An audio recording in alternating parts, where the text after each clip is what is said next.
Hello guys, good morning. Yan na yung pinula nating lettuce. Yan. Pang-apat na araw ngayon. Actually 3 days pa lang to. Yan, yan na siya. Halos lahat tumubo.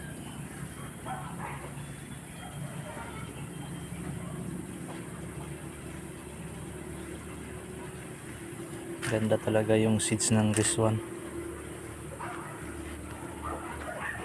Halos 90% germination talaga. 95 na. Ilan lang yung wala. Siya. So all in all is 600 plus to. Sa 650 heads. Sana tumubo lahat, lumaki lahat. Ayun man guys, God bless lahat. Good morning.